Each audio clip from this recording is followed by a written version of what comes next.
This episode of the only podcast about movies was recorded a little differently. Hey. What are you doing here, Shahir? I'm in the room with you. You've never been in the room for any of these. Usually when you're saying it's recorded differently, it's because I'm not here, right? Yeah. But I am here. Why? I wanted to tell you about this week's episode. Okay. Which is a little different from what we normally do. I just said that. No, you've done nothing new. This week's episode is recorded a little differently. Ah! Have you seen the movie Billy Lynn's Long Halftime Walk? No. You haven't seen it. No. So, which is why we decided to have an episode without your dulcet tones. What? We're partnered up with the Blue Collar Post Collective. Oh, yes. Yes. You were there. I was there. Oh, such a kidder. I helped.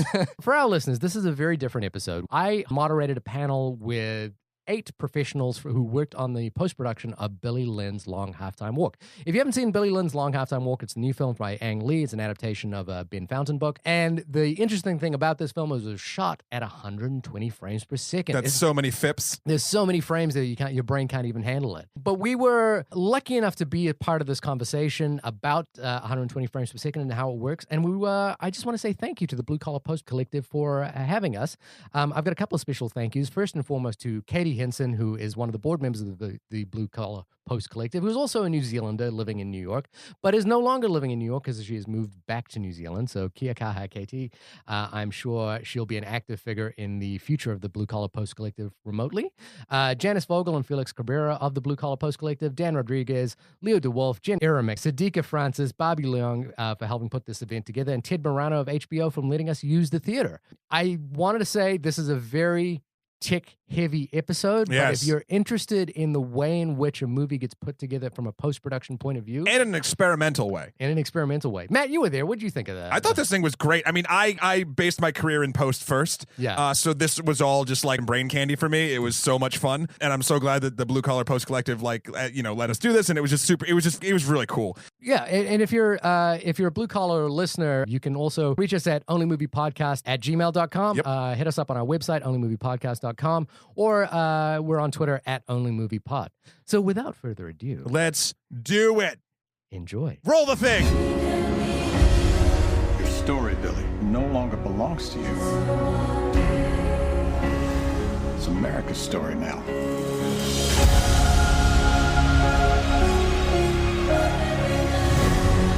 So here you are, Billy. For the first time in my life, I feel close to something bigger than myself. You just open the door, a crap. The light comes pouring in.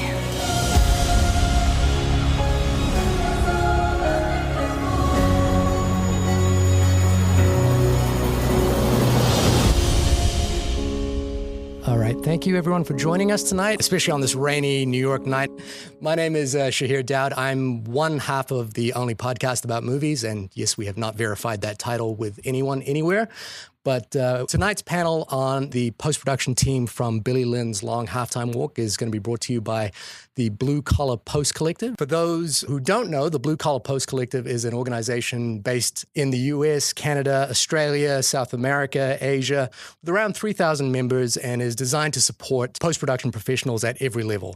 So membership for the Blue Collar Post Collective is entirely free, and they run events like this regularly. So please join up. You can find them at bluecollarpostcollective.com. Out of curiosity, how many people have seen Billy Lynn's Long Halftime Walk? And how many have seen it in 120 FIPS? Great, so a small handful. If you have seen it at 120 frames per second, you know that there are only 5 theaters in the world that can project it at that particular quality. One is here at the AMC Lincoln 13. So I suggest if you haven't seen it yet, please do go out and see it. You may be witnessing the future of cinema as we know it. The other is in the ArcLight in Los Angeles, but I'm told that it has actually stopped playing there, unfortunately. Otherwise, you can see it in Beijing, Taipei, or Shanghai.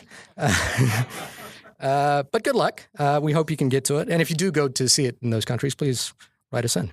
So for those of you who haven't seen the movie, I'm just going to read a quick synopsis.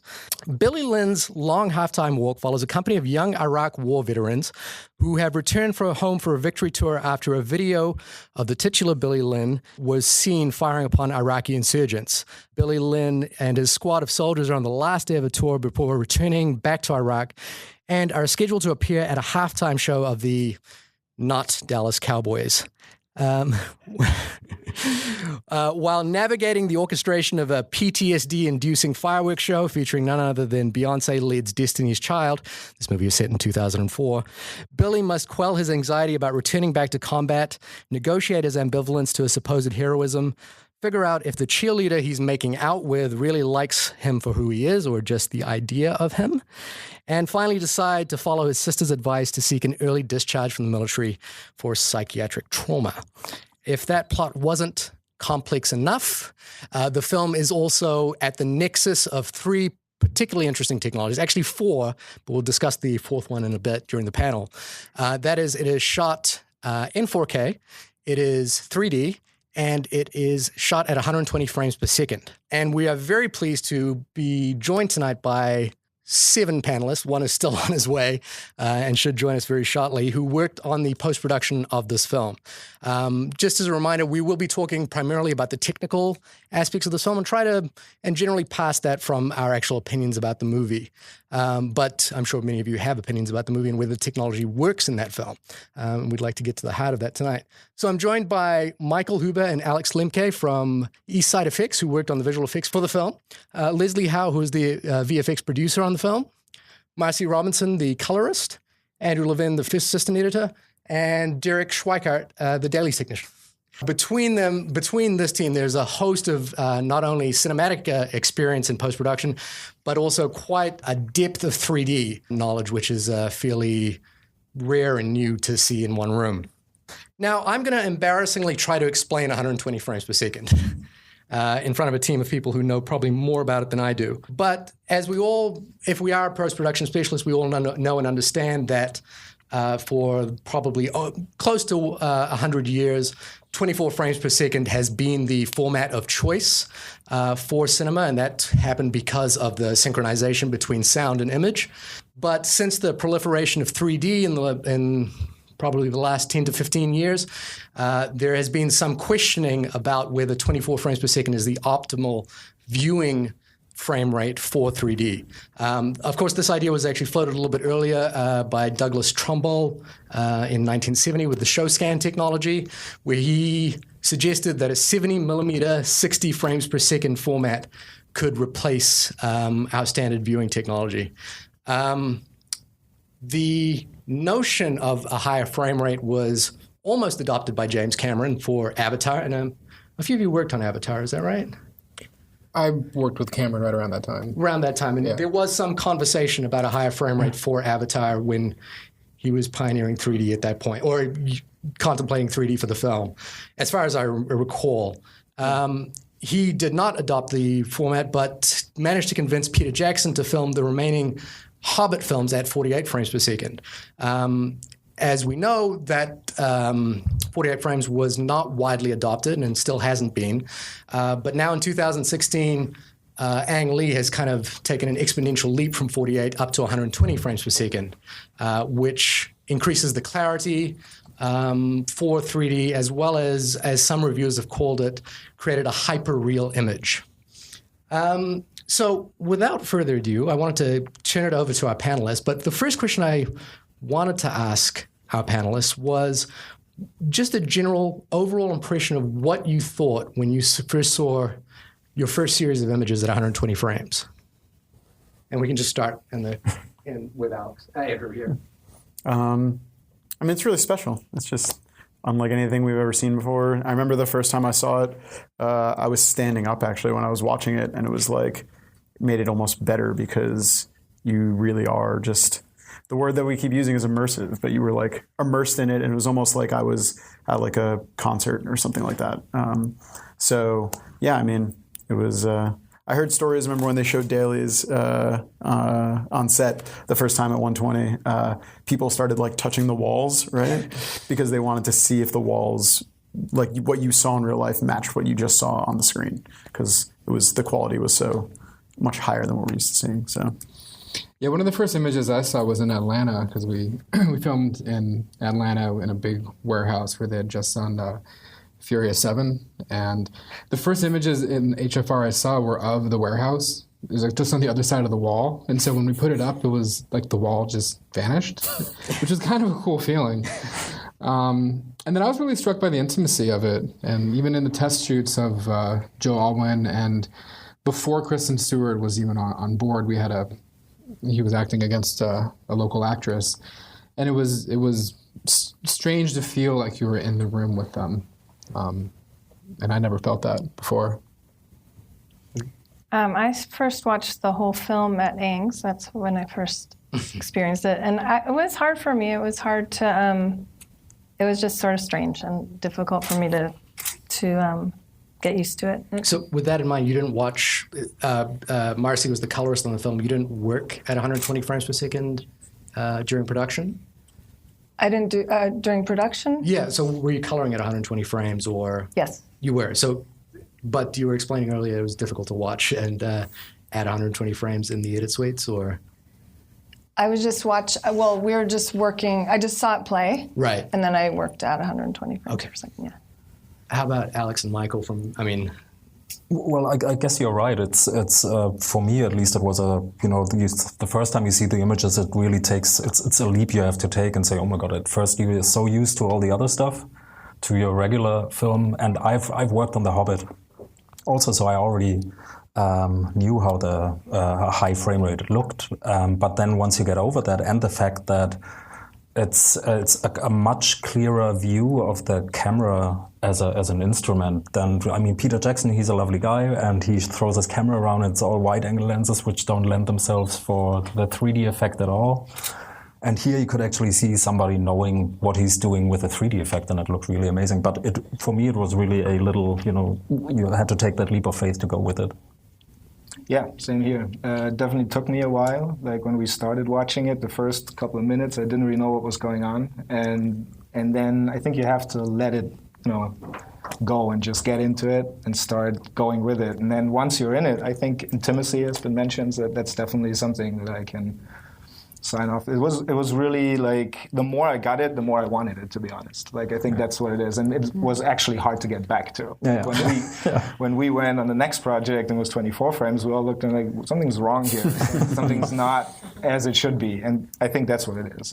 It takes a while. Did you, because both of you worked on The Hobbit at 48 as well? I didn't. Oh, yeah, well, Alex, did you notice, was there an exponential difference between 48 and 120? Oh, yeah. Yeah? Oh, yeah. What was noticeable? But then again, as I said, it's not so much the frame rate per se, and then also, if I may say that, at the end of no, I'm not going to say that much.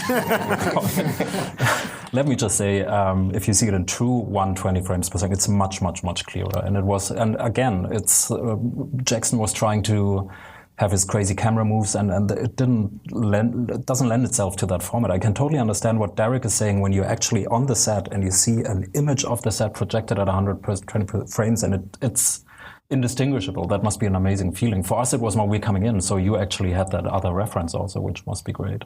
Yeah. And that's all. Leslie, how about you? I was down in Atlanta also for the shoot, and when we brought in the projectors to look at the test for the first time, it was like, wow. It was like, holy shit. That's like, and it just kind of then, you almost didn't know what to make of it. Yeah. But what we did know was this informs what we're going to have to do because of the immediacy of it, that we would... was going to sort of change makeup. It was going to change the set design and everything, because you cannot run or hide from it. That's just it's so clear. And it was, and as we went along, then of course we all saw it so many times. And I was on it for 19 months, so you do get used to it exactly. And then when you see something else and go, oh, that doesn't really look very good at all. It's more like investigating, like what's really doing it to me. Like, right. I wanted to It's add hard one to thing process. to that, because you mentioned there's three things. There's the high frame rate, 120, the 4K and the 3D, but there's one element that nobody talks about, which is the brightness. Right. Which is we targeted 28-foot Lamberts for what we call the full shebang projection, which compared to 14 that you get in 2D or 3.5 that you'd get in most 3D movies, it's a factor of 5 times brighter than a 3D movie. Because if you would have watched 120 at 3.5-foot Lamberts, it also wouldn't have had the same effect. Right. So it's a big part of it, and I just wanted to bring that up. That's a huge part. And this was the element that I was a little unclear about, but the film is, the fourth element is the HDR. It's sometimes pitched as HDR, but could you explain HDR in relation to what was shot here? Yeah, I mean, HDR projectors are different because they're characterized by their contrast ratio, and it's specifically the way that Dolby does it with their Dolby Vision. So we did a Dolby grade in Los Angeles but those projectors aren't capable of 4K. The only projectors that can do the 4K 120, it's actually 2 projectors. They're 2 Mirage 4K projectors they're not actually cinema projectors. They're built for flight simulators. And so things like color calibration was always a little bit wonky because it wasn't as simple as just plugging in like a, PCF file from a Christie. But anyway, the Dolby projectors were only 2K 120, and 2 of those projectors could do an HDR 3D version of it. Right. So has anyone seen the whole shebang, including the HDR? It doesn't exist. It doesn't exist. Yeah. Okay.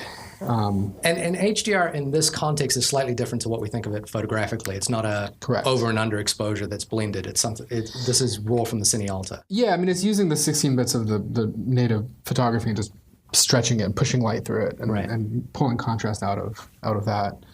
I don't know if they actually ended up releasing anywhere in Dolby 3D 120. HDR. HDR. It's a long list of acronyms. My other question related to what you saw when you first, what you thought about it when you first saw it. I guess from each of your points of view in each of your departments, what was the kind of concerns you had with this particular series of formats that you were going to have to deal with? Everything? Yeah, exactly. Well, specifically from each of your departments, I guess I'm curious to hear about. Well, in editorial, we cut at 60 3D HD. And when we started on this, I think literally the first day of Dailies was the day that Avid publicly released the ability to cut at 60. Before then, it was like a beta feature. Right. So that was the only time that we were on public software. So from that moment forward, we only were on beta software. There were times where we weren't sure if it was going to work or not. There were times where it didn't work. And, it was basically like a constant, it's interesting because in editorial, I feel like a lot of times now, the one thing is never update the software. It's like, we started on this, let's just keep it the same way. And on this film, it was the total opposite. It was like, this works kind of, maybe the next version will be better.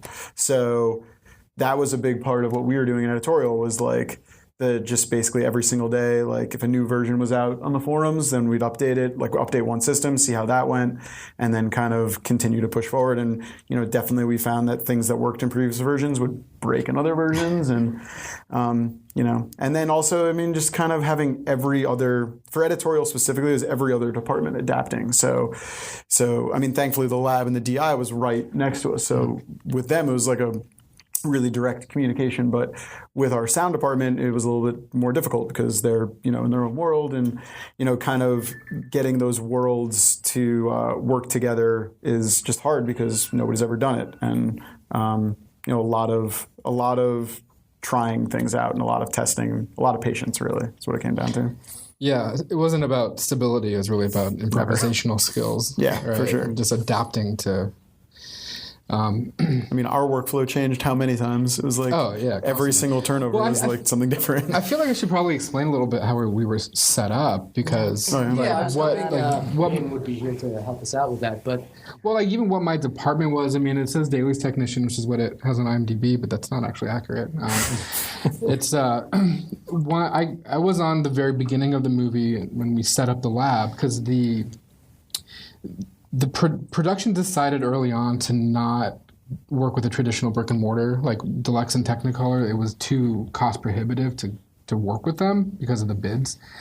So it made more sense for us to actually purchase all the equipment. And Ben can speak more to this because he orchestrated all of it. But to purchase the equipment and to build the entire lab. So we did all the dailies ourselves. And then once we got to DI, everything happened at Ang's office, which is right down the street. There was no support from any kind of facility, which, had its downsides. But the upside was, like as Andrew was saying, that there was immediate response on everything. So every new EDL, I could walk over, he could come back and look at, how it was coming together. If I had questions with the VFX team, they were also in-house with us. We had shared storage. As soon as they rendered a shot, it was available on the Baselight. It was all very, very tight-knit, which was really, I think with the amount of challenges we had was the only way it could have worked.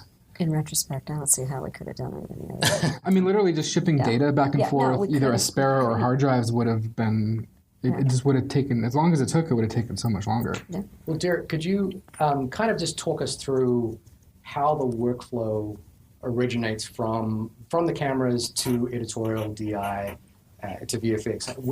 What actually happens? Is it magic? You got complete magic. It's completely magic. If you don't understand it, does it make it magic? No, because I still don't. I don't know. It was. On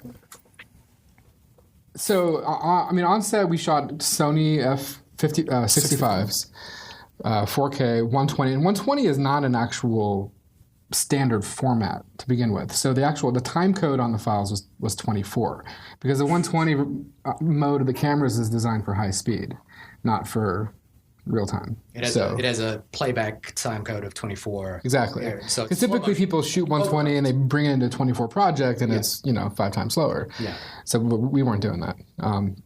So the files would come to the lab, which was set up in Atlanta, and then at one point it was broken down and shipped to Morocco.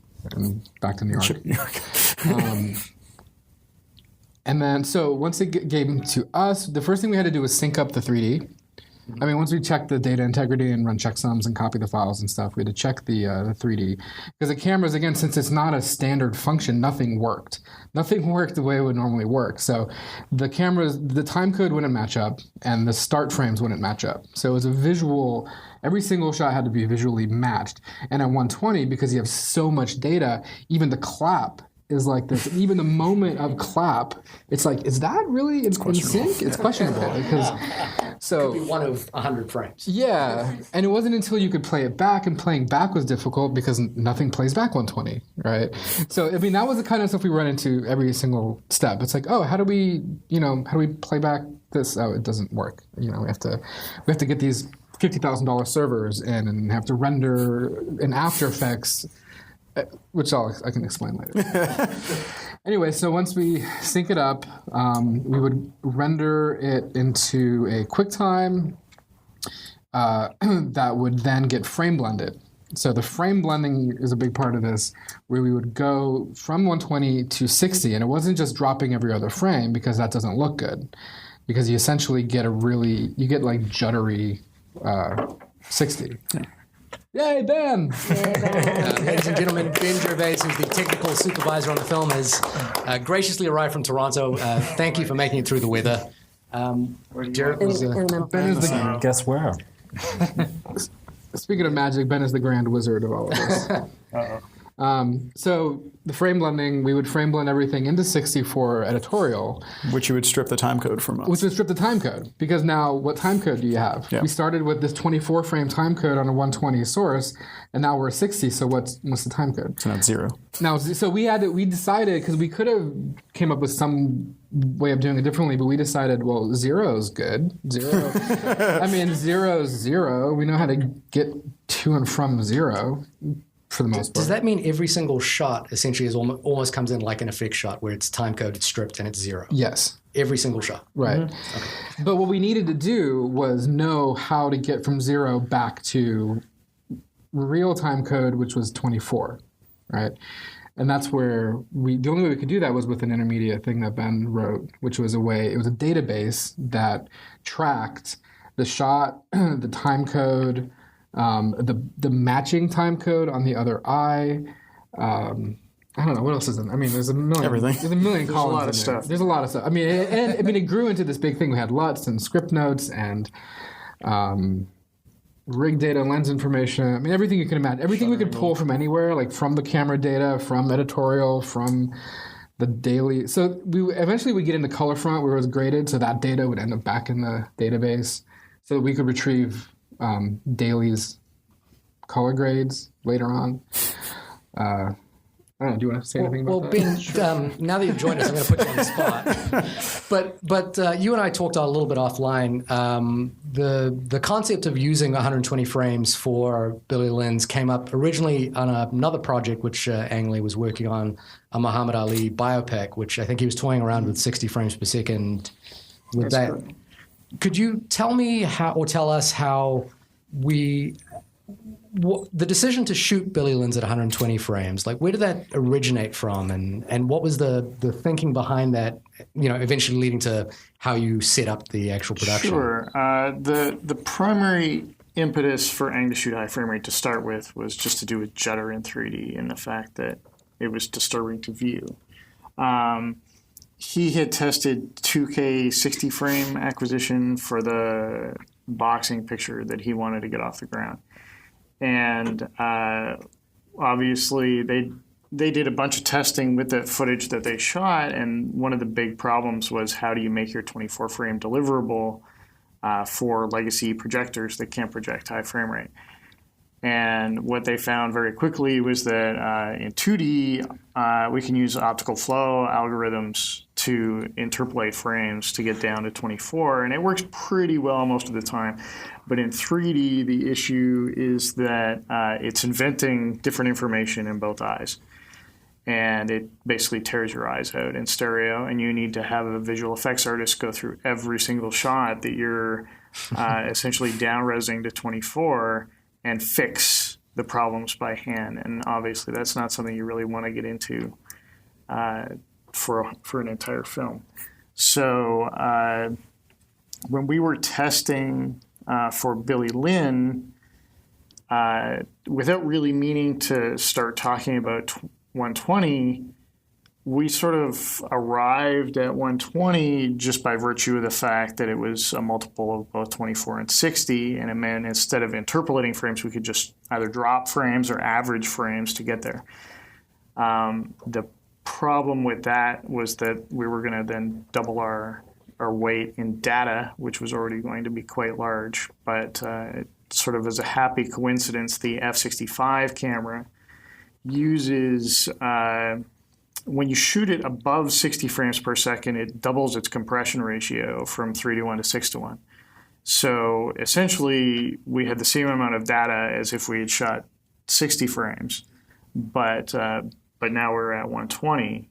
So it kind of... on set, you had the same data. On set, we had the same data. Obviously, we're still generating twice the number of frames, which has its own special set of problems. But and was that the primary reason for choosing the f/65 over, say, trying to do this with an Alexa or something like that?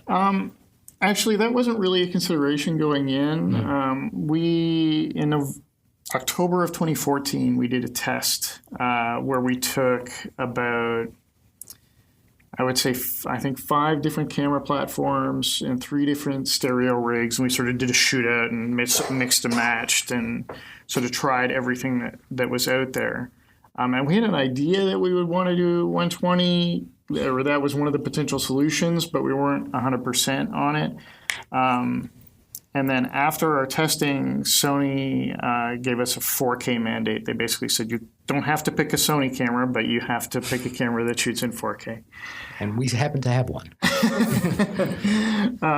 So that really narrowed the field considerably at that point. And then the discussion was really about ergonomics for Ang and John Toll on set. And their feeling was a 3D rig is already big. So let's just go with the camera that gives us the best images at that point, which in the test that we had, and given that Ang felt very strongly that he wanted a very, very sharp negative that had, a lot of depth to it. When we looked at everything in the DI suite, it was the F65 was basically the one that sort of shone beyond the other ones in terms of, raw information. If anyone's interested, you can go online and watch a couple of behind-the-scenes featurettes which show that rig in action. And it does look rather cumbersome. What were there any problems with having a rig that size? I guess, the thing that I'm curious about is how does choosing 120 frames start changing the way you think about the way you're going to shoot the film? The primary thing is lighting. Mm-hmm. With the current grip technology we have, you can make a 3D rig work. They're used to swinging around IMAX cameras and things like that. So that's not as much of a deal as really just the amount of light. You're losing, to get to 120, you're losing 3 1/3 stops, but then you get, or 2 1/3 stops, and then you lose another full stop from the beam splitter mirror that's in the 3D rig. Yeah. But then you get a stop back by going to a 360 shutter over a 180-degree shutter. And the reason that we had to do that was that we knew already that we were going to average frames to get back to 60 and 24. And if we were going to add frames together to do that, having a 180-degree shutter meant that you would have gaps in your motion blur. Right. This is really important, actually, for the I know we're going through a lot of numbers right now, but this, if you have seen the film at 120, I think this is very apparent. So the biggest concern was, we're, if we rated the camera at 800 ASA, that puts us down at 160-ish. So we're kind of back in, the late 50s, early 60s of motion picture stocks and speed. And we knew we didn't have an unlimited budget. So, and in a lot of locations, we also didn't have a lot of room. Right. It was just about literally, even if we had enough lights, how do you fit them in the space that you need to fit them in? So we ended how up to make it comfortable for the actors to actually work under. Yeah, exactly. Nobody cares about that. Well, and that's one of the things that Ang actually gets at is that one of the very first days of shooting, it was just an exterior day, but he realized that Joe couldn't give him the performance he wanted because he was too hot. Joe is the lead actor who plays Billy Lynn. It was also his first film. Yes. He's, 18, 19 years old at the time? 24. Oh, he's 24. Yeah. He looks a lot younger. And it was his first film. And so, that is an interesting factor is like, okay, we've made this decision to have, all this technology behind the camera, but what does it actually mean for our performers if they're under a huge bank of lights? Yeah, and pretty much every department was sort of had the same trouble. We had to test every single lighting fixture to make sure it didn't flicker at 120 because it's not normally if you shoot at 24 is technically it's supposed to be a flicker-free speed, but anybody who's spent some time behind on a Cintel or something like that knows that's not strictly true. At 120, we knew that really all lighting hadn't really been tested aside from the lights that you would use in, say, a phantom shoot on a commercial or something where you're shooting very high speed. So we had to, in prep, test every single lighting fixture, including all the practical lights on the set to make sure that they wouldn't flicker. When we went over to Morocco, that was a big consideration because they're on 50 hertz power instead of 60 hertz power. So we had to get a 60 hertz generator in Morocco to run all your lights. To run any of the lights that were in the shot, yeah. So there was definitely a lot of issues around things like that where you just normally you wouldn't even think about it, but all of a sudden it was an issue. So aside from lighting, that was the biggest logistically affected department. Everybody had to change what they did, but mostly because of what they saw on the screen as opposed to more technical considerations. And I know you guys may not be able to speak to this, but did that extend to things like makeup, wardrobe, set building? What? I mean, I know you two were both on set for a period of time, Derek and Ben. Could you just, briefly? I know it's not your department, but the first time that we showed 120 to the crew, everybody was a little taken aback because you see so much, and we had sort of mentally prepared for this a little bit too. In watching things like The Hobbit or things like that, there's definitely times where you can see tape and the prosthetic mustaches and makeup and things like that. So pretty much everybody had to adjust what they did to cater to the format. And at first that took a lot of, hemming and hawing and back to the drawing board sort of thing. But then everybody took it on as a challenge and then just sort of, No one walked off. There was no thoughts about going back. At that point, we had already sold ourselves so much to the studio that it was like, well, we're kind of into this. We've dove in, so we better just try and not drown. Okay. All right. So you've shot the film now. It's you have the digital negatives that are back in DI or in editorial. I just want to jump over to visual effects for a second. Now, this, for anyone who's seen the film, again, it doesn't appear to be a visual effects heavy shot. I don't mean that in any way derogatory. It's I know a lot of the best effects are entirely invisible. But unlike, say, Life of Pi, this is not a fantastical film. So what are the considerations for visual effects at 120 frames that should look realistic? Do you say something? Well, I mean, I think that, the thing is that it's so clear that things that ordinarily you would be able to get away with at 24 or even something less than 120, you see it. And so the precision is where we really had to step up our game. And the iterations, I think, it became more iterative than usual as far as, oh, wow, yeah, oh, right, you can see that. Yeah, so it went back to the studio, it's in it back, or even no, not the studio, us. I mean, yeah.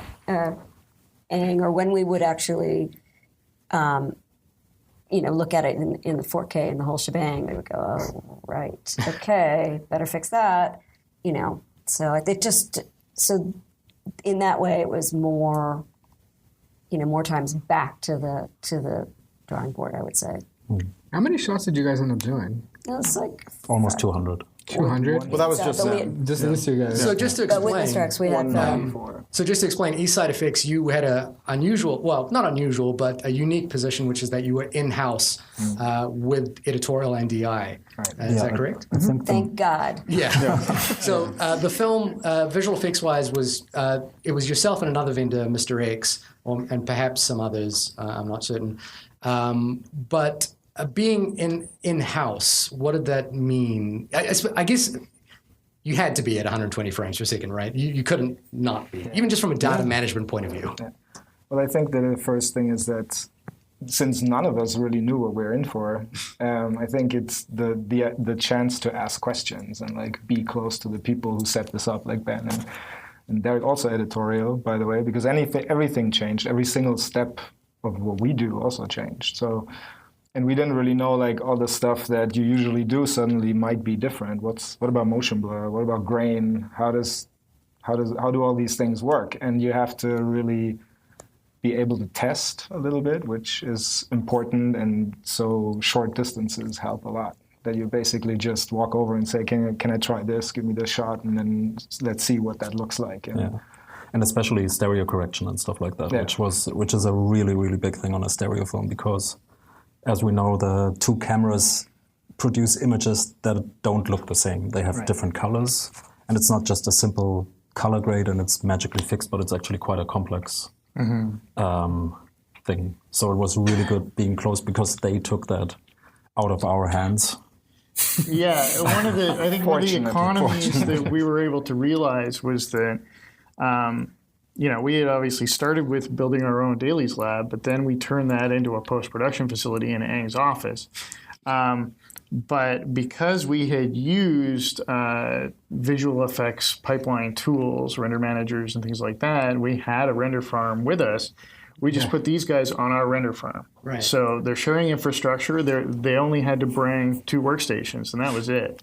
And then they just used, if we wanted to give them a shot, we didn't have to put it on a drive. We just put it on the SAN, and they just took it off. Right. So it made round tripping much, much quicker, especially given the volume of data that we're dealing with. And then, like they said, it made knowledge sharing that much easier because they could literally walk one door down the hall and go, "Hey guys, I'm seeing something weird. What do you think?" Right. But we did have another facility as well who did, another 200 or so shots. Was there any offshore facilities? Were we farming these out to other countries? We did a little bit of roto in India, and we did a little bit of CG in Germany, and a little match moving in Germany. Yeah. It wasn't much. Very briefly, just the transferring data offshore. I guess you're probably just doing smaller shots. But were there any concerns about how are we going to share a 4K 120 FIPS film with someone in India? You mean just in terms of data or security? Just both. You're really married mostly to drives, except for 1 or 2 shots at a time. So for this high-tech, state-of-the-art future film, we're still exchanging via USB drives. Well, we used Aspera quite a bit. Yeah. We did it. We had a good internet connection, and we had a gigabit by the time we were done. The best in New York. Yeah, we had the best internet in New York, which helped a lot. Alex, I believe you brought some clips to show some of these breakdowns. That I'm even allowed to show. Now, these kindly... I have to warn you guys, though, those are not 120 frames. They are frame-blended 24s. And they're in 2D. And they're in 2D. I know. But do you want to tee up? Is there anything we should be looking up? What are we going to be watching? It's a couple of basically the 3 main parts of our work, which is some shots in the big battle sequence in the film. And then there's the infamous tunnel shot, where which we can talk about later. I'm just going to show you first, and then you see the breakdown anyway. And then, since the whole film is set in this football stadium, obviously it wasn't, due to cost decisions, they couldn't fill it all up with 50,000 people out of 80,000 people. So. Yeah, what was it? What did Brian say? It was like $5 million a day. It was going to be $2 million a day for us to fill it with extras. So that wasn't really a... So this is a classic compositing solution where the on-set supervisor, Marco Fokker, he shot individual, groups of people. So we had a big library of people that we could place in the backgrounds. And this was most of the work that Mr. X was doing. They did pretty much all the stadium shots. And in the end, we took on, since we, don't know, had capacity. We could do it. We were bored. No, just kidding. Well, Shahir, this panel has been going wonderfully. What are we doing right now? Is this like an intermission sort of thing? I feel like we're doing a running commentary right now. It's like we've gone to the announcer's box and saying, well, how is Shahir actually doing in this panel? Well, he's been doing great, Bob, but he kind of flubbed on that FIPS line. I just like saying FIPS. You said it the first time I'd ever heard the term FIPS. FIPS, frames per second. No, I understand, but it was just wonderful, and I couldn't help but chuckle. But no, the panel has been going very well. What's happening right now that we're talking over? We are showing some clips from the movie that we can't legally play on air. That's right. It's censorship. Well, it's not censorship. I'm kidding. I'm so kidding. Financial censorship, maybe. I don't know. The only kind. But we can't actually play this on air, so you just listen to us kind of like narrate my commentary during the panel. No, I think we should go back. Let's go back to the panel. It's far more interesting than this. And back to you, Shahir. I'm gonna say something to the clip. So you guys had a special effects team during the shoot. Yeah. They were doing a lot of the scripts that you use for the bullet hits, and then the big explosion of the hut, that was all real. So I think originally our plan was just to add in muzzle flashes, basically, because we didn't want to scare you too much? Yeah, no. I'm just saying originally it was like, we just have to augment these muzzle flashes because you can just hardly read them. a little bit of battle enhancement was the plan. Right. But then I think the problem was that the original muzzle flashes you couldn't read because they were at 120 frames. At 120, they were not. Yeah, well, we actually saw them at 120, and because we're capturing with a 360 shutter, you'd always catch them. The issue was that I think a lot of the muzzle flashes were not quite bright enough for the movie magic part of the equation, even though we saw them all when we actually photographed them. So we started out with that, and then after a while we got into, Eng wanted to see more. Basically, well, he got excited. More script. And we don't have a full 3D department or something like that. People who would do, simulation or stuff like that. So for all the far distant stuff, what we did, there were some elements shot during the set, but it wasn't really that much. So we, when you work in this industry for a little while, you actually have a certain element library set up.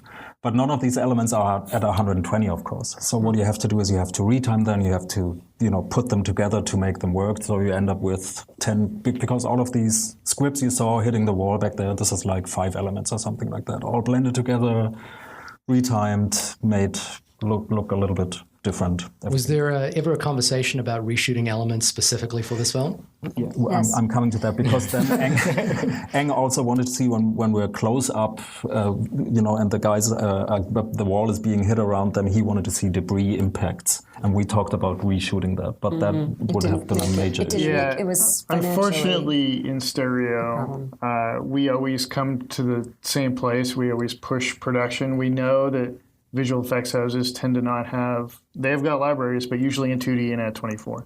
Right. So, but it's always a fight on a film to, when you've got time pressure and all these other pressures, to be able to say, okay, let's take the B camera and send them over there with the special effects team for like 4 days and have them shoot all the elements towards the end of the schedule that you think you're going to need in visual effects. So inevitably what happens is it becomes a budgetary consideration, and then the studio just says, well, they'll figure something out. Right. And just, this is a $40 million picture, which sounds high, but for something that's trying to innovate in such a way is the Ang has famously called it an experimental film, and it might very well be the most expensive experimental film made. Quite possible. But at $40 million, your visual effects budget becomes slightly compromised, I'm sure. Especially when you're dealing with such technology on set. Yes. Yeah. And I mean, absolutely. it's very, very tight. So what we did for the debris was, in the end, saying, well, let's try to do it as CG simulations, because it's much easier to control, and it was a better decision. Yeah, and it makes sense because it's, in the end, you can put it exactly where you need it, perspective-wise, angle-wise, and as long as it looks fine, there's no use for... There's no need to reshoot, basically. And again, before I didn't watch that clip beforehand, so I apologize if we surprised anyone with any blood and gore. Too late now. But there is, if people have seen the film, there's a particular shot towards the end of the film, a single take, or supposedly a single take shot, where Billy is attacked in a tunnel, and it is, from my experience, it's the one scene where everybody in the film audibly gasps. Now, this shot has a unique history. If you want to just briefly take us through it. Well, I came very late to that.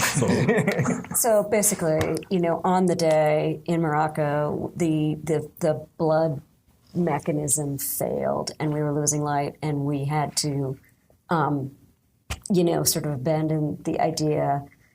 Ang just wanted to concentrate on the performance, which is what he did. When he got back into the cutting room, there were 3 pieces that he wanted to marry together, but they didn't, match up, right? So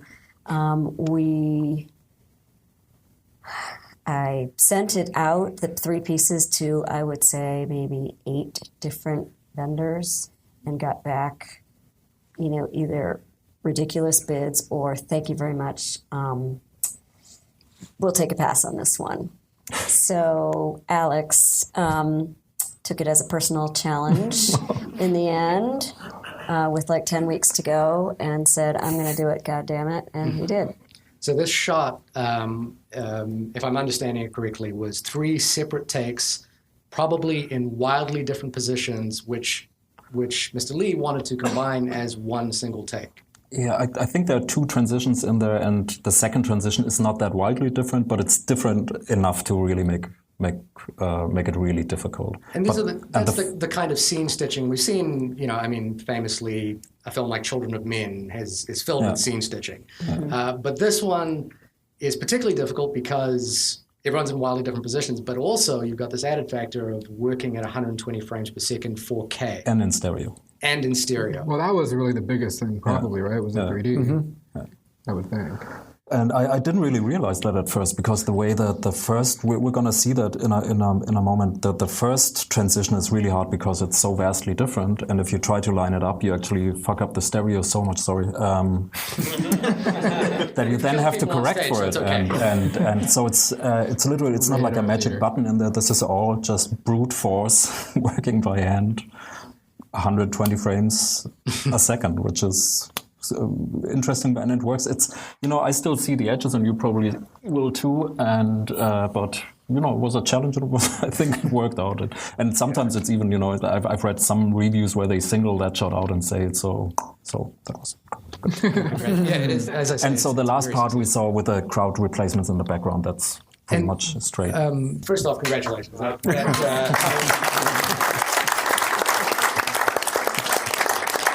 Very, very impressive, and it's. I think it's kind of amazing in a film that's filled with very large scenes of crowds and fireworks and explosives. That are such an intimate scene, kind of is the most complex from your point of view, at least. Yeah, what's aiming for you? I want to just ask Marcy one question about Colorist, about the color of the film before we head over, open it up to the audience. But one of the things that Derek mentioned was that the interesting things about working in this frame rate is the idea that there were 3 conforms for this film. The film was distributed at 120 frames per second in the 5 theaters we mentioned, at 60 frames per second in 3D, and at 24 frames per second. Is that correct? Have I got the numbers right? Playing anywhere in 60? Well, there ended up being like close to a dozen or so versions in the end, but those are the main ones. Yeah. And so the main divisions, right? Yeah, 120, 60, and 24, 2D versus 3D. Different brightness versions of all the 3D ones. We had a high dynamic range, 122K version. Which version is ending up on Blu-ray? The 4K, probably the 4K 24 for sure, maybe 60. I know Sony's trying to get some of the higher frame rate versions out into the world. They're also talking about doing like a 120, PlayStation VR, like a PlayStation VR 120 3D, yeah. Which I don't know if it'll be the whole movie, but it might be the whole battle sequence at halftime. At halftime, yeah. Just as a So Marcy, you talked a little bit earlier about working in these different versions and the color changing in these 2. Could you speak to that a little bit about what that process was? So it wasn't so much the different frame rates, because those were kind of done after the color, but the more challenging stuff was going from the 28 brightness to 3.5 or 4, I don't know what we said, 3.5. So, something really bright, and I would start with something super dark and have to, it was almost like lights went fully out when I started that version. And so brighten it up and then bring highlights back down. And the 2D was very, very different because the film wasn't lit for 2D.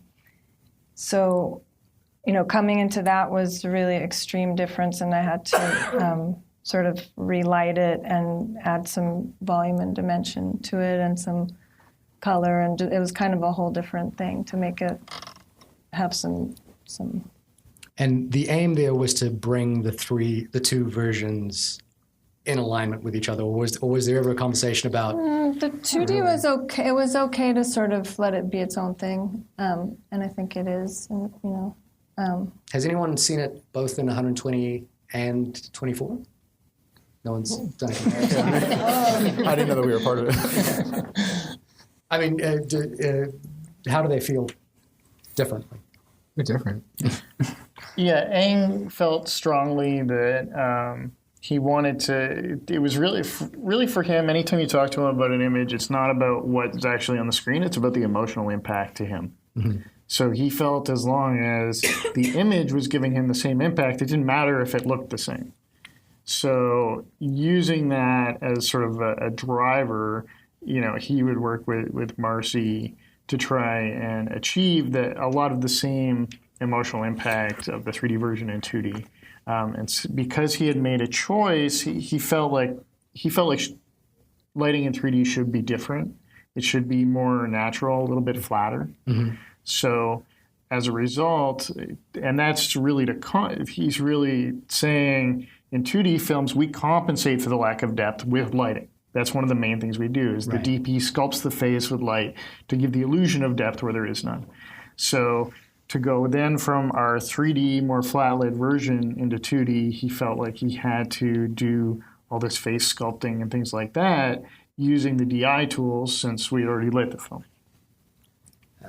We'll hand it over to the audience now if there's any questions. But while that's happening, while we're finding questions, Andrew, you mentioned a little bit about how the language of cinema as we understand it is different at 120 frames. Could you elaborate on that a little bit?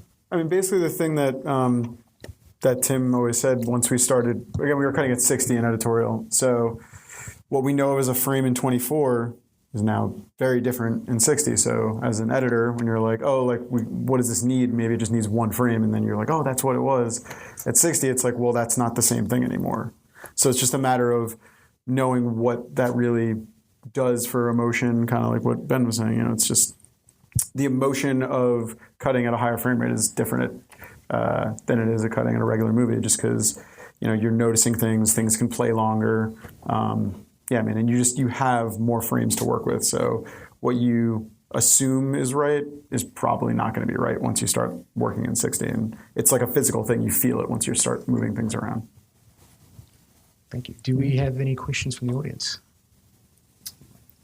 I'm more concerned. Sorry, just because we're recording this, could we use the mic? Hi, I did see the 120. Actually, I have a question. If we're looking at 3D, are we looking at 120 frames per eye, or are we looking at 60 and 60? Yes. 120 per eye. Okay, 120 per eye. So I missed narrow depth of field. Having everything in focus was too much for me. And I know in DI, at least in 2D, I do a lot of television post-production. You'll typically take a scene and you'll try to defocus the background if it wasn't done in the camera in order to, your typical 24 frame limitations and your cinematographer's direction to where the eye should go. I realized this film had a lot of technical challenges. Were there decisions that were made to keep everything in focus where you might have typically defocused, say, the background in order to bring the viewer's attention to the character, to the action? Because it took me about 15, 20 minutes to start hunting and pecking in the screen for the action myself. Mm-hmm. I was able to go to any place on the screen and it's all in focus. Too much information for me. I'm not sure how many 3D films you've seen. One of the things that we find when we shoot in stereo is that if we continue to use shallow depth of field, we actually annoy the audience. People's eyes in stereo, they like to wander around the frame more. And it's one of the reasons why the editors choose to work in stereo as well, because it does take you a little while to find what you're supposed to be looking at. Right.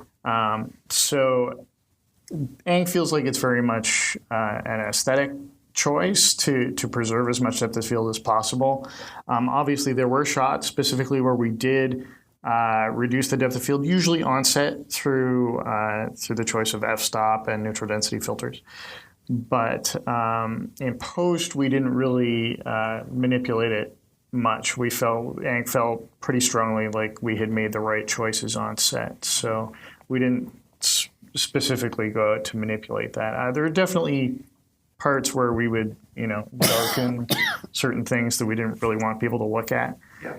Well, that becomes a question, really, and is how do you guide the eye, so that, and what does that do to the storytelling of it? There's also a It's an couple of interesting question. startling scenes, I think, when we're introduced into Billy's head state as he's walking through the stadium, and we see some, I'm presuming, post pulses of depth to indicate, what he's going through.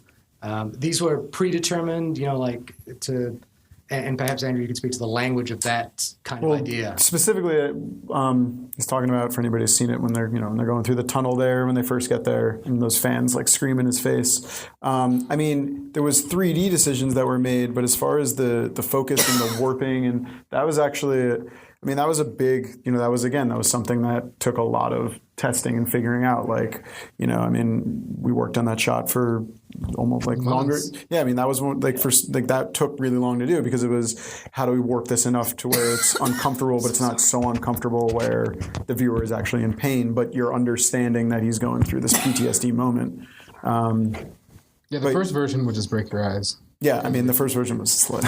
we had to figure out how to. Yeah, and I think that's a lot of it all the time, right? You try something and then you dial back because it's too crazy. But you have to try it, and I think that's what. When we shot it, we had no idea what that effect was going to be. Yeah. But you knew that effect was. We knew there was going to be an effect on that shot, but we had no idea what it would end up being. Next question, please. Up in the. Hello. I'm not a filmmaker. I'm just an audience. And I want to say that I really love this film, and I never experienced any movie like this before. So for me, it's a really amazing experience. And I saw it 2 times, both in 120, and it was just really shocking, and I couldn't help crying. And it's like I'm in Billy Lynn's world, and I can literally see what he sees and feel what he feels. So I think it's a great success. I hope it's the future of the film industry. I hope to see more 120. Thank you. Thank you. Thanks. Well, actually, with that in mind, was the psychological element of the story, was that kind of the preeminent thought behind 120 frames per second to get into Billy's worldview? I think that was a lot of the driver. We had a lot of conversations with Ang about exactly what the effect of the viewing a film this way would do. And he felt like a story where it's primarily first person, not that most of the shots are first person, but definitely the entire story takes place from Billy's environment. It doesn't take place, there's not these big, sweeping, wide, establishing shots and things like that you have in most films. So that was definitely part of the language right off the outset, and one of the reasons why Ang wanted to try this format on this film was because he wanted it to be a very personal experience. Okay. We had a question up there as well.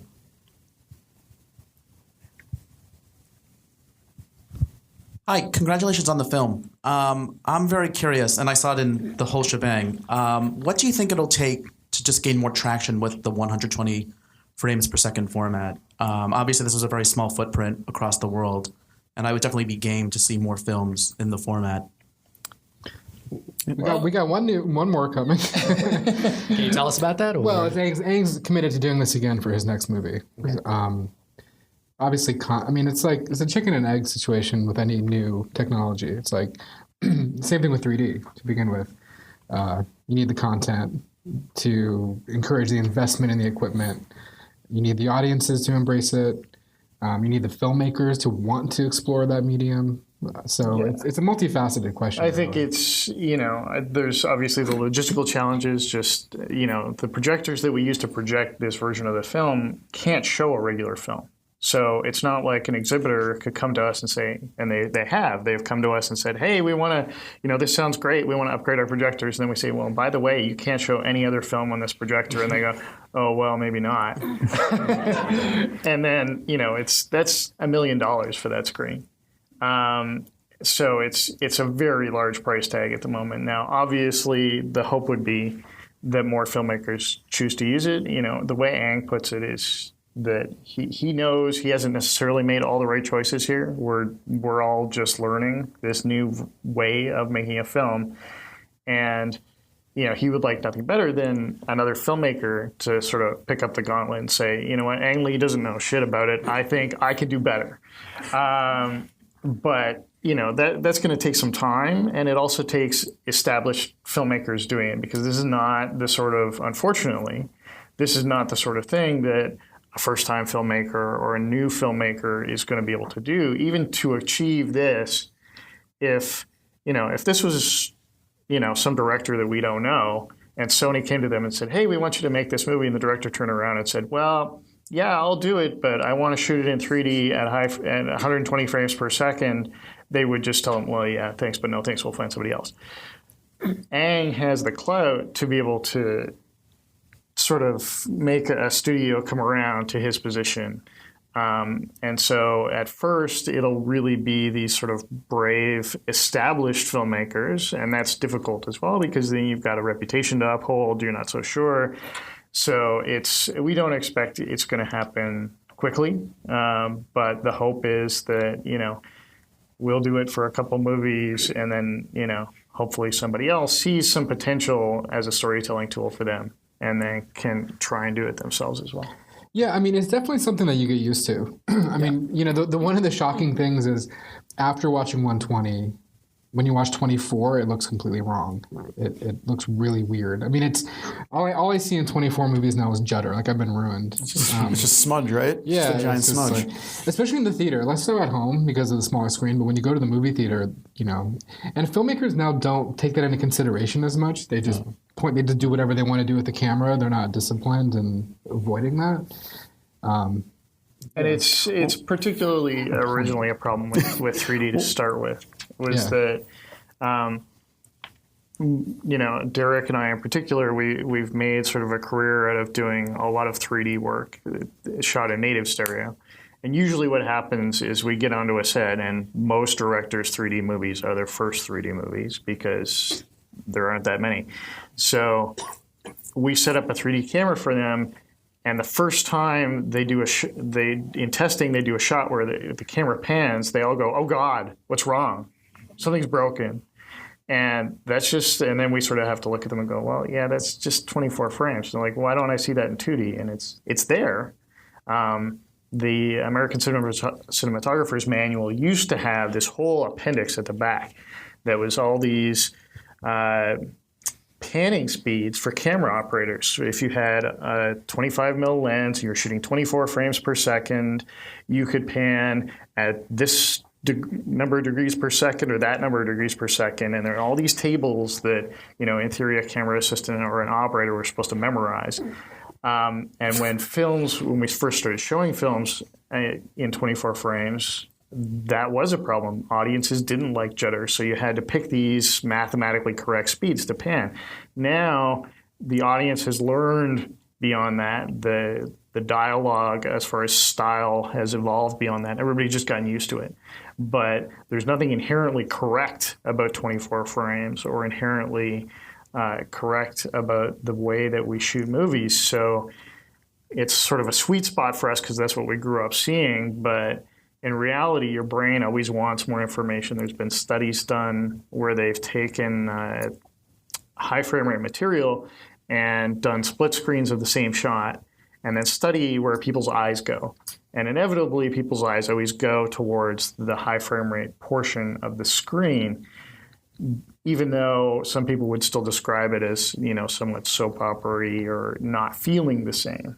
So a lot of it's just about changing, you know, it's about showing it to people a few times and then having their brain slowly adjust. Way back in that first test we did in October of 2014, where we were testing out a lot of these theories, I took a test shot that we did and we were in a discussion about, okay, what's our hero sort of frame blend going to be for the 60 frame per second dailies for editorial? And I took the same shot and I brought it down to 24. And then I made all these different versions of 60 with the software that we used to do the frame blending. And then just on a lark, I put that same shot at the end of the same 24 frame shot at the beginning at the end of the timeline. And we went to Deluxe and we watched it. And everybody saw the 24 frame shot and they're like, yeah, okay. And then we watched all these different versions of 60. It probably lasted about, I don't know, half an hour, 40 minutes. And then the 24 frame version of the shot came up again and everybody went, oh God, what did you do to that shot? A shot they had no comment on at the beginning. All of a sudden our brains totally rejected it after 40 minutes of viewing it. So it's something your brain adjusts to really quickly, and it's going to take a lot of time for audiences and directors and all these imaging professionals that work with the material to sort of glom onto that and figure out the solution, because everybody's going to be at a different place as far as their absorption and getting used to it and enjoying it. Yeah, I mean, it's just exposure. I really think it's like, the more you watch it, the more you get used to it, the more it just becomes normal. The more you like it. I mean, yeah, like I saw Doctor Strange on Monday and I saw La La Land on Tuesday, 2 totally different movies, but the same issues with both. It just in terms of when a camera moves at 24, you can't focus on anything. Can't focus, yeah. Doctor Strange was really bad for that, actually. Yeah, it was horrible for it. And I mean, but that's not, I'm not saying it's bad. It's just this is what we're used to. It's not a bad movie. No, not at all. No, both movies are great. Yeah. I'm curious about the language of 120 frames per second, which to me seems analogous to the language of video games, which are at a higher frame rate. And I wonder about a film like, I know it would be impossible to shoot this film that way, but Hardcore Henry, which was the first-person film, I wondered about that film being at 120 frames. I think it tends, especially with the 3D aspect of it, it gets compared to video games a lot, and immersive and VR. We get a lot of comparisons to VR, but I don't think it necessarily only goes in that direction. I think that also people say it's hyperreal, which I don't fully agree with. I mean, it's more real than 24, but it's less real than real life. Like, it's not more real than real life. And we like looking at real life. Like, it's very comfortable to look at, actually. So it's just, our relationship to the story and to the artifice of cinema is sort of on trial with this. It's very different. But I think using it as a tool to tell a story and create human emotion, it's powerful. Like that scene, when he gets cut, like, it's powerful. Like, so many people, the overarching reaction we get to this movie is nobody knows what to say. Like, every time we showed it to people at the end, it's done, and people, they just don't know what to say. It's not, they can't judge it. You can't judge if it's good or bad. It's like, and then all the critics have to go home and figure out what to say about it. And then if they're, But anyway, I think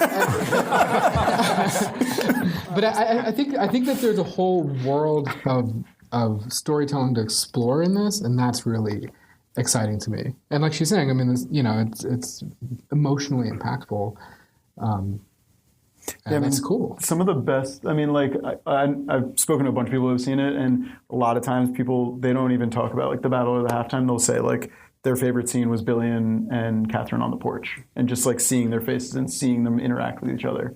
So it's like using it as a tool for filmmaking that we already understand, I think is just as, like, special and important as using it for something like, like the battle or the halftime, where it's like, oh, it's so amazing because that's high frame rate, and so it's this giant spectacle. Mm-hmm. So I feel like it can be used for standard dramatic, like, uses as much as it can for, like, spectacle, essentially. I think it's arguable to say that not everybody really needs to see Steve Martin's nose that way. I think that's a fair criticism. But it makes you uncomfortable. That's the whole point. That's a really interesting thing, though. I just want to say this because this is interesting.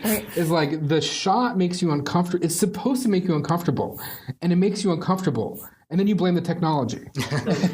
So, right? You're talking about a scene in the film where Steve Martin is basically presented in first person in a way we've never seen Steve Martin before. Very, very close, and as you say, a little uncomfortable. So I mean, just a quick comment. I believe there's in Dallas a Dolby Cinema version in 120 frames per second in 2K, though, with HDR. Yes. In Dallas? Yeah. In 2D or 3D? 3D. 3D. Oh, cool. We have one HDR screen in 3D in Dallas. And it's in Texas. Yes, and it's wow. Not even in, that's where the film is set. Seems appropriate. in Dallas. That's funny. More questions, please, when we to start moving through these. Hi, I saw the film on about 68th Street, so I saw it in 120.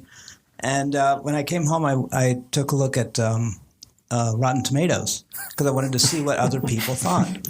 And it was amazing, the variety. Yeah. And two really popped out. One said the critics don't get the point. And another one said, when the actors look into the camera, I think they're talking directly to me. And that was all she wrote. And I was wondering, do you think, was it a 3D or a 120 thing that was the motivation for having the direct, into the camera talk? Yeah, we felt like Aang and I actually had a lot of discussions about whether we were going to do those shots where we actually had the actors look down the barrel, and we did a lot of testing around them too. And unlike in a 2D movie, where if someone looks at the camera, it immediately breaks the fourth wall, and you feel like they're speaking to the audience in general, not to you. What we arrived at was we started talking about how people actually look at each other when they're sitting across from each other talking. And one thing, an observation that I sort of made off the cuff, but it turned out to be the right observation, was that you don't always just look at one eye that a person has. You're always switching, when you're talking to someone, you're always switching back and forth between their eyes as you look at them. Now, the trick is, how do you get an actor to do that to a 3D camera on set? The beam splitter camera has two lenses in it, but there's a piece of glass at a 45-degree angle, and one lens is behind the piece of glass, and the other one's pointing into it. And so if you look at that glass, you'll see the images of two lenses, but frequently we're only keeping the optical centers of those lenses on a close-up. It can be a quarter of an inch apart. They're almost in exactly the same spot. So we actually had to train them. We would have a camera assistant come up and shine a light into the camera and say, okay, while you're talking to the camera, you have to look at this lens and then that lens and then this lens and then that lens. Oh, and by the way, I'm going to take the light away. And it's supposed to be dark in there because we don't want weird reflections. So they had to really, and there was a lot of takes on some of those shots to get the eye lines correct and try and make it work. And even then, Aang and I sort of feel like about 2/3 of them are correct, but there's a couple that are not. We could never quite get the eye line to work. We have time for maybe 2 more questions. Hi, thank you. Well, Leslie earlier talked about the troubles you guys had to go through in that tunnel scene. And something she did mention was the lighting and how you guys were losing the lighting. I actually wanted to get a really good understanding on how you guys lit that scene and what did it look like? Because I could only imagine with the equipment you had and the amount of lights that you had, and the tunnel's probably pretty dark. Well, correct me if I'm wrong. There was no lights. That was literally, we were losing light because the sun was setting. Going down. And we only had 4 days to shoot the battle scene in Morocco. So there was a lot of just us struggling with the fact that, hey, we've only got the sun for this many hours and half the crew is sick because they ate something wrong. And, and it's 120 degrees outside all day, every day. And, all the local crew, we picked exactly the wrong time to shoot. All the local crew were on Ramadan. So they weren't allowed to drink or even eat during the day. So they were not really available to us because, you can't really ask people to exert themselves if they can't even drink water. So it was a real push to get those shots done. And in the end, it was just about Aang trying to get the last little bit of performance he could before the sun set on us. So, I think they had some bounce cards and that sort of thing in there, but you're never going to have a light on a film set that can really compete with, especially, equatorial sun as far as brightness. It's very, very, technically you could probably do it, but it's very, very, very difficult, especially when you've got an actual tube set up to do this fight in. So didn't we end up replacing the whole background? Yeah, the whole background Yes. was Because of lighting anyway? Yeah, because was it because of lighting, or was it because of the... Because there was that slash both, both. right? Both. Yeah. He wanted the shadow, and he wanted different people. And we actually thought we were going to end up reshoot. We actually, of all the shots we thought we might reshoot, that was the primary one. And so the set department ended up actually saving the tube and saving all the boards that were beyond the tube. But it was going to be logistically too difficult to, again, achieve those performances in that context of this restricted space. So Did we ship that tube to Morocco, or was it there? We shipped that tube to LA. The tube's in LA? Yeah. Well, it's probably rotting in the background. Yeah. So that was all natural then. That was all natural, yeah. Great job. All right. I think unless we have one last pressing question. Yeah, go ahead. Is this on? Yeah. So almost directly after I saw this at 120 frames on Monday, I almost immediately went into a screening of La La Land, which, one film is using such modern technology, the other one's doing a callback to old, musicals shot on anamorphic. It even starts with the CinemaScope logo, and it's shot at 24. So especially that opening number when they're panning, you just like, oh man, like the stutter having just gone from 120 frames. My question is kind of everyone's opinion as to the potential of this new format, because it was kind of like unlocking a new approach to cinema. Kind of like when color came out, people were like, what is this? This isn't like my black and white. Like, what do you mean we don't need backlight anymore? Hitchcock himself said, with color, you don't need backlight because you've got color to separate the person or whatever. So seeing this and now having all these options as to what cinema is, working on this, and as filmmakers, what do you kind of want to see this format being used for now that you're not restricted, or we feel restricted to 24 or 2D? And I think the blend of 120 frames in 3D, creating like you're like, this isn't the cinema I know, but this also isn't not cinema. I think that's exactly it. It's just another tool for whatever director wants to pick it up, and you can use it to tell a story in a different way. And in a lot of ways, we haven't had to relearn how to make cinema since the advent of color, and in a lot of ways, that was sort of parallel to the advent of sound. Mm-hmm. So, we've kind of figured out, no offense to the people who love 24 frames 2D, but we've kind of figured it out as a filmmaking lexicon. It's not like you see films that come out every year that you're like, oh, the words groundbreaking are thrown around a lot, but how many of us really believe that when it's on a poster? Nobody does, right? So it's, Ang felt like he had stopped learning. And I think a lot of us felt the same way. We kind of stopped learning, and it was really just about getting that extra 0.5% better or 0.25% better, every time we did a film. And now we're back at square one again. And so as filmmakers, it's an opportunity to just really learn something new and try different ideas and experiment, which I think has been lost in the art of cinema to a certain degree in the last little while. I want to see Ridley Scott do something. I don't know if anybody's seen an interview with him in the past few years, but he looks bored. I mean, come on, Ridley. You need a challenge. Well, I think with that, that's how we're going to end it. A bored Ridley Scott will wrap it up for the night. If we didn't get to your question, please stick around. You can interface one-on-one if you like.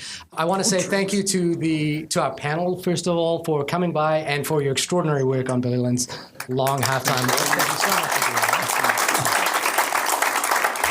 Well, guys, thank you so much for listening to this panel that Shahir hosted. It was absolutely wonderful, buddy. You did a great job. Oh, thank you. You're not just saying that, are you? I'm not. I'm actually you actually not. aren't just saying that. But I meant it. Okay, all right. With my heart. Well, with my brain. With my brain. We'd love to do more of these. If you're a listener of the only podcast about movies and enjoyed this technical deep dive, let us know. We'd love to hear if that's a direction we should try a little bit more. And we've also have a couple more where we can't quite announce yet, but one or two little live events coming up as well. So that's really fun. And if you're a Blue Collar Post Collective member, you can reach us at onlymoviepodcast@gmail.com. Hit us up on Twitter at onlymoviepod, or try us out on our website for past episodes at onlymoviepodcast.com. And technically, you don't have to be a Blue Collar member, but it helps. Yeah, membership is free.